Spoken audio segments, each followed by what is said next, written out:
Corona ಸಂಕಷ್ಟದ ಸಂದರ್ಭದಲ್ಲಿ ಉಡುಪಿ ಜಿಲ್ಲೆಯಾದ್ಯಂತ 6,000ಕ್ಕೂ ಹೆಚ್ಚು ಕುಟುಂಬಗಳಿಗೆ ರೇಷನ್ ಕಿಟ್ ನೀಡುವುದರೊಂದಿಗೆ ಬಡವರ ಹಸಿವು ನೀಗಿಸಿದ ಸಂಸ್ಥೆ ಎಂದರೆ ಅದು ಮಲಬಾರ್ ಗೋಲ್ಡ್ ಅಂಡ್ ಡೈಮಂಡ್ ಸಂಸ್ಥೆ.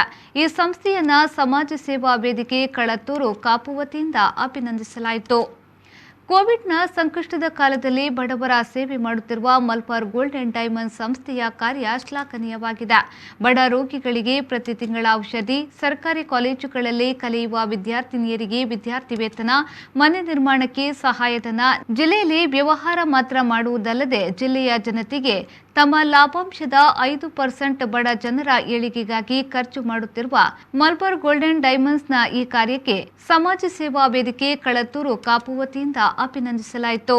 ಈ ಸಂದರ್ಭದಲ್ಲಿ ವೇದಿಕೆಯ ಅಧ್ಯಕ್ಷರಾದ ಫಾರೂಕ್ ಚಂದ್ರನಗರ, ಗೌರವಾಧ್ಯಕ್ಷರಾದ ದಿವಾಕರ್ ಬಿ ಶೆಟ್ಟಿ, ಕಾರ್ಯದರ್ಶಿ ಯೋಗೇಶ್ ಭಟ್, ಸಂಚಾಲಕರಾದ ದಿವಾಕರ್ ಡಿ ಶೆಟ್ಟಿ, ಕೋಶಾಧಿಕಾರಿ ರಾಜೇಶ್ ಕುಲಾಲ್, ಗೌರವ ಸಲಹೆಗಾರರಾದ ದಯಾನಂದ ಕೆ ಶೆಟ್ಟಿ ಇವರು ಮಲಬಾರ್ ಗೋಲ್ಡ್ ಅಂಡ್ ಡೈಮಂಡ್ಸ್ನ ಶಾಖಾ ಮುಖ್ಯಸ್ಥ ಹಾಫೀಜ್ ರೆಹಮಾನ್ ಇವರು ಮಲಬಾರ್ ಗೋಲ್ಡ್ ಅಂಡ್ ಡೈಮಂಡ್ಸ್ನ ಶಾಖಾ ಮುಖ್ಯಸ್ಥ ಹಾಫೀಜ್ ರೆಹಮಾನ್, ರಾಘವೇಂದ್ರ ನಾಯಕ್, ತಮ್ಸೀಮ್ ಶಿರ್ವಾ ಅವರಿಗೆ ಅಭಿನಂದನಾ ಪತ್ರವನ್ನು ನೀಡಿದರು. ಶ್ರೀಜಿತ್, ವಿ4 ನ್ಯೂಸ್, ಉಡುಪಿ.